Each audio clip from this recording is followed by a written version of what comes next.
Bonjour tout le monde, un petit point aujourd'hui sur la culture du viol. J'ai lu il y a peu une culture du viol à la française de Valérie Rey-Robert que j'ai vraiment adoré, très complet, et ça m'a permis d'ouvrir encore plus les yeux sur cette culture du viol. Alors qu'est-ce que c'est?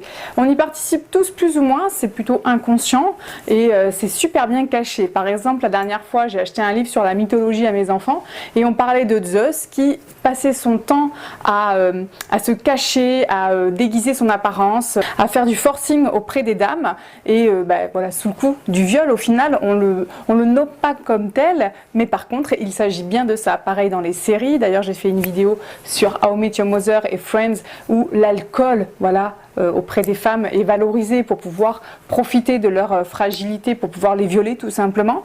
Donc en fait il y a quelque chose de pernicieux dans la culture du viol, c'est qu'on s'en rend pas forcément compte. C'est aussi dire à une femme tu l'as bien cherché, mais comment t'étais habillée, mais t'es toute seule la nuit, mais tu mériterais de te faire violer. Voilà, c'est toutes ces phrases incroyablement violentes où on va responsabiliser la victime de ce qu'elle va subir, des agressions sexuelles et des crimes sexuels.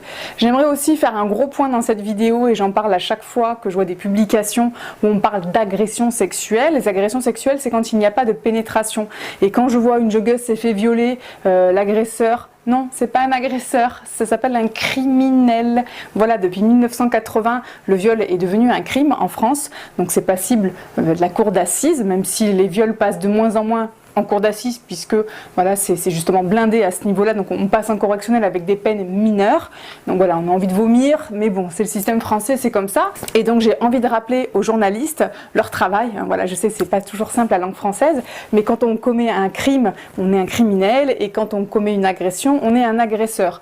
Voilà, donc viol, crime, et quand il n'y a pas de pénétration, c'est une agression sexuelle. C'est des détails tout simples, mais ça participe à l'ambiance de la culture du viol, puisqu'on va protéger encore une fois de plus les agresseurs et les criminels, puisqu'on va minimiser leurs actions auprès des victimes, parce que peut-être que les victimes, elles l'auraient quand même un peu bien cherché, du coup ça serait un petit peu moins grave en face, voilà, pour le criminel en général.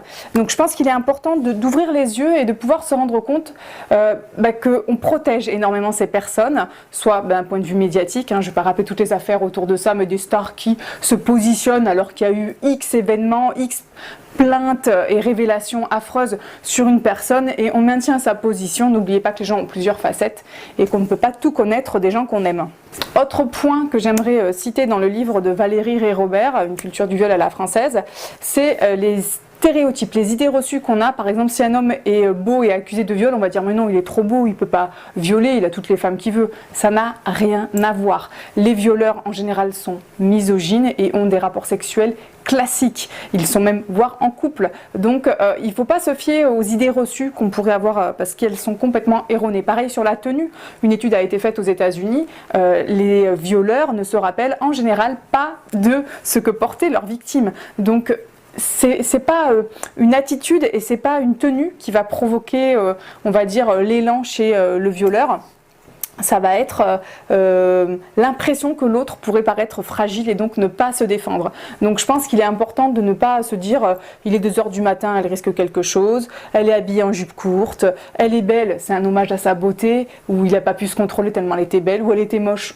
Bon voilà, pour une fois qu'elle a un rapport sexuel, elle pourrait être contente. Voilà, on est toujours en train de rendre coupable la victime et de porter des honneurs justement au violeur, puisque il n'a pas pu se maîtriser. Et c'est bien ça aussi dont parle Valérie Rey-Robert, c'est ce manque d'apprentissage à la frustration des garçons qui manquent cruellement à l'éducation, puisque j'en ai déjà parlé à plusieurs reprises dans mes vidéos sur le poids du genre notamment, où dès la naissance, le bébé garçon ne va pas être frustré comme la petite fille, où on va lui donner ses biberons, sa tétée à heure fixe. Le garçon, ça va être tout de suite. Voilà. Et ça, c'est au fur et à mesure de l'éducation des garçons, on se rend compte, c'est pas moi qui le dis, ce sont des expériences de scientifiques, de psychologues, on les frustre très peu et on les...